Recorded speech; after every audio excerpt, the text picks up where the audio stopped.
And what's up, Urbana Friends Church? Thanks so much for joining me on another Sunday here.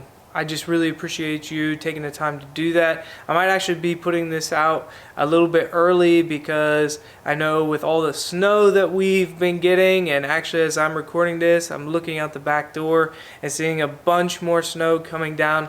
So maybe this is something that you could use this weekend, throughout the weekend, because you might be snowed in somewhere.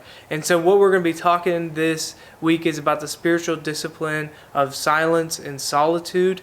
And every single month, for the first Sunday of the month, we'll be talking about these spiritual disciplines. So if you don't get to join us this Sunday because of the snow and you're just watching online, look forward to it next month, in which we'll be exploring another spiritual discipline and how we can practically apply our faith. Like I said, this week is silence and solitude. And so this is something that you might actually get to do. With all the snow coming down, snow is something that I've always really loved. I hope that you love as well. I hope that you're warm wherever you are watching this, and that you're able to look outside and see all the beautiful snow that God has blessed us with, because truly it is a blessing. And the reason why it's a blessing, especially for kids going to school or not going to school right now, is because you get a break so often.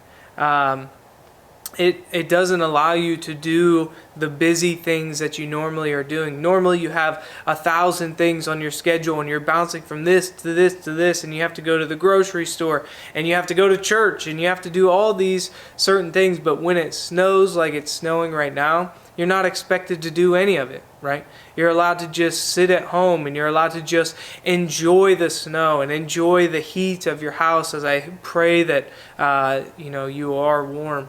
And so you just get to enjoy it. And if you've ever hiked in the snow or walked in the snow and there's no one else around, especially if you go to a woods somewhere and there's snow on the ground, there's nothing more peaceful than hiking in the snow, because all you hear is the crunch of the snow and the rest of it is just absolutely silent. It's a blanket over everything. There's no birds in the air. Oftentimes after a good snow, it's not very windy, and so you don't even hear wind through the trees. It's just silent all around you.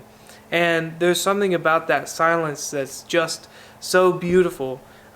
Because we live in a world that's absolutely not silent. We live in a world that we're constantly distracting ourselves with Facebook or YouTube, which you're watching this on, and sometimes I feel guilty about, because it's just another avenue in which you're on your phone, and our phones are something that consume too much of our time already, right? We're already online too much. We're already surrounding ourselves with the voices of the constant stream of TikToks or Snapchats or YouTube or the Facebook feed. We're just constantly putting voices around us, telling us the bad news of the world or the good news of the world, or whatever you're into, whether that be some people are into like crime shows, or you're into football, as we are looking forward to Super Bowl weekend, and all these voices, all these things that are going on. Every once in a while it's nice to just have a break from it all, right? To just stop, to be silent, to have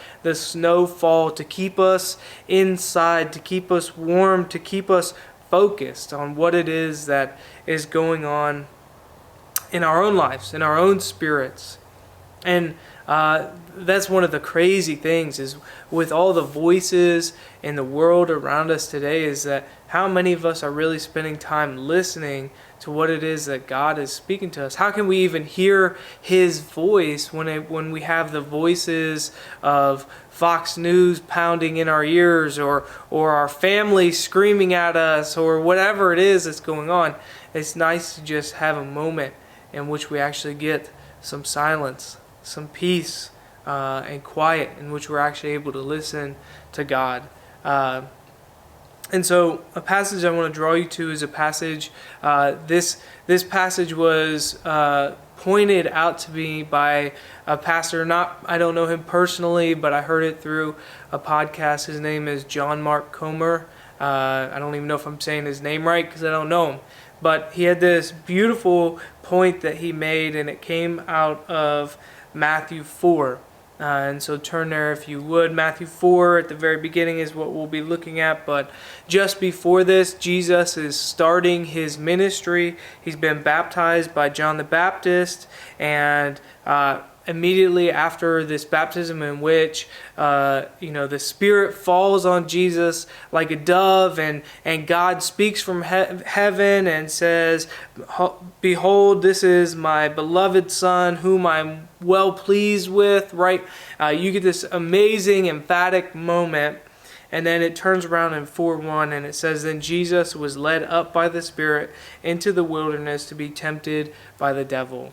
And I also, just like John Mark, who brought this to my attention, is you question, why would the Spirit, who has just descended on Jesus, and why would that Spirit draw Jesus into the wilderness where he's going to be tempted by the devil? And often you go straight to the thoughts that, well, he goes into the wilderness to be tempted so that he is tempted just like we all are tempted, and he can be our great intercessor. And that is true. It doesn't take away from the truth in that Jesus was tempted in every single way, just like we are tempted. And so he can properly intercede for us, stand between us, between God and us. And so when our prayers are lifted up, he can go to God on our behalf, and our repentance is therefore made well through him, right? Through his speaking to God on our behalf. But there's more to that passage, right? Because the devil, Satan, doesn't come and tempt Jesus until the very end of those 40 days in the wilderness. And so often we interpret that passage in saying the devil, Satan, comes to Jesus when he's weak. Right? When he's at his weakest, Satan comes. And that also, there might be a lot of truth in that Jesus was fasting for 40 days in the wilderness, right? That's a long time to be alone. It's a long time to get tired in the wilderness, to be without adequate shelter or food and all that stuff. And so it's very plausible to say that Satan does come when we are at our physically weakest. But why is he led into the wilderness to begin with? And John Mark brings up this great point, and I 100% agree with him. And the reason that Jesus is brought into the wilderness is not so that he is made weak, but so that he is made strong. And why is, how can we say that, right, when clearly the wilderness is a scary place? Because silence and solitude is a scary thing. Or is it, right? What we have to recognize is the wilderness, or silence and solitude, is not something to be feared, although many of us fear being alone. Many of us fear listening to our own thoughts or being able and open to listen to God. So that's why we put AirPods in and we listen to music as loud as we can, or we listen to podcasts constantly, so we never are left with our scary thoughts, right? We constantly are filling our ears and our minds with things, so that way we don't have to have thoughts of our own and listen to God, right? So silence and solitude is really scary, or is it, right? Because silence and solitude is the opportunity that we have in order for us to be able to listen to God. It's a place where we're able to cut out the voices of the world and we're able to listen to God. Jesus, at this point of his ministry, isn't having a lot of people just swarming around him yet. And in the wilderness, he's definitely not going to have people swarming around him. He doesn't have people speaking to him and begging for them to be healed, or for Jesus to multiply bread in front of them, or any of these other miracles. They're not asking Jesus for the latest teachings. They're not asking Jesus of anything in the wilderness. He's alone. And he's also, not listening to the teachings of the Pharisees or the rebukes of the Pharisees or any of those things. Instead, he is alone. In the wilderness, he's able to be alone with God. And it's when he's able to be alone, it's not that he's made weak, but in the Spirit, he is made the strongest. He has to go into the wilderness, into silence and solitude, so that he can be built up.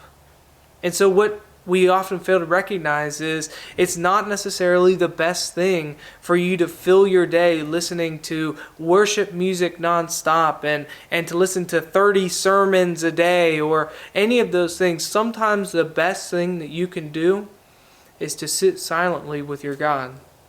Not speaking, not asking anything of him, not shouting praises to him or anything, but instead sitting silently before him and asking him to build up your spirit, to speak to you, to guide you, to lean into you, right? This is a beautiful moment in which you're able actually to spend time with God. In a world in which you're not able to have many moments in which you're able to actually do these types of things. You get countless accounts of Jesus separating himself from the crowds when the crowds are caving in around him and when the disciples are annoying him or whatever emotions he would feel when the disciples aren't listening to him or not understanding the gospel, the reason why Jesus had come. He would separate from the crowd. He'd go up on the mountain to pray, to be with God. He'd experience silence and solitude. He'd get to a place in which there were no voices left around him. Only God's voice was there to be heard. The same is true in even the Old Testament. You look at Israel coming out of the land of Egypt. The land of Egypt was full of idols and idolatry and gods that were not really gods. And so they go into the wilderness and they spend a long time in the wilderness, right? They spend a long time walking and making circles in the wilderness on the way to the promised land. And the reason why it takes them so long to get there is because on the way they're going to experience trouble. And as they experience trouble in the wilderness, there's only one place they can go when they face trouble, and that is to God.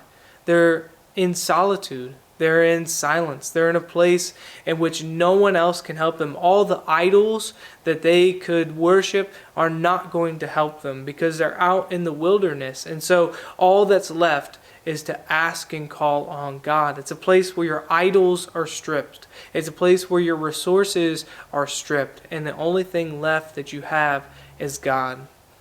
I love hiking, I love camping, and one of the reasons why is, if you look at my house, we have quite a bit of stuff in our house, whether that be, Josiah's toys, or whether that be my hoodies everywhere is what my wife would say, or, books everywhere, or whatever it is that we have. But when you're camping, you only have what you can fit in a backpack, which is not much, right? You don't fit a bed, right? You fit simply a sleeping bag. You don't even bring, at least for us, we don't even bring a pillow. We use a hoodie as a pillow, and you try and pack minimal amounts of clothing and even minimal amounts of food, because what you recognize is we live in a world of surplus. And really, there's not that much that you need to survive, and there's not actually that many things that you need to listen to. Once you realize that you're out on that trail and there's no internet connection, you realize you're okay if you're not listening to music 24/7. You're okay if you're not listening to another sermon. You're okay if you can't check Facebook for 24 hours. You're okay not listening to all of those voices. And actually, it's pretty wonderful to just be in a space in which you're listening to God's creation all around you, and hopefully, because you're looking at the beauty of the creation of God, you're brought into a place in which you're able to be with God. You're able to be in your spirit with Him and listen to Him amidst the silence and the solitude. And so I pray that over you. I pray that you're able to experience that. Whether it's because the snow has snowed you in, take some time away from the family. Take some time away from your phone, right? Just set the phone in a corner stick it in the toilet, whatever it is that you do to put your phone away and just be with God. Open up your Bible, or maybe don't even open up your Bible.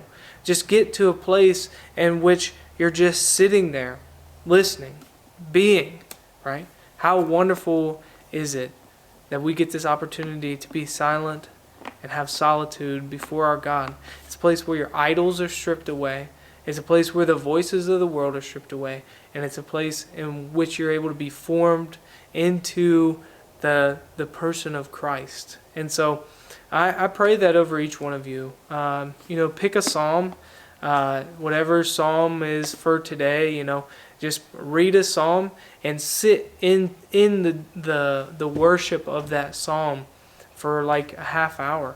I mean, you have all the time in the world with these snow days and stuff. So I pray that over each one of you. I pray that you're able to experience some silence today, because the Lord knows that we need it in this day and age that we're living in. So I pray that over each one of you, and I pray that your day is blessed. If you do find yourself in need of anything, our church is always happy to help people, but also there's many community organizations that can help. So if you find yourself unable to pay something like an electric bill, I know that there's community organizations that might be able to help you. I can't promise anything, but we'd be more than happy if you call me. I'd be more than happy to try and direct you to those places.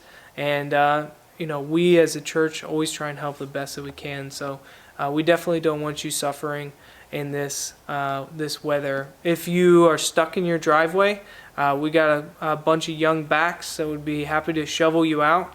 So if you're listening to this and you are struggling to get out of your own driveway or your house, please contact me.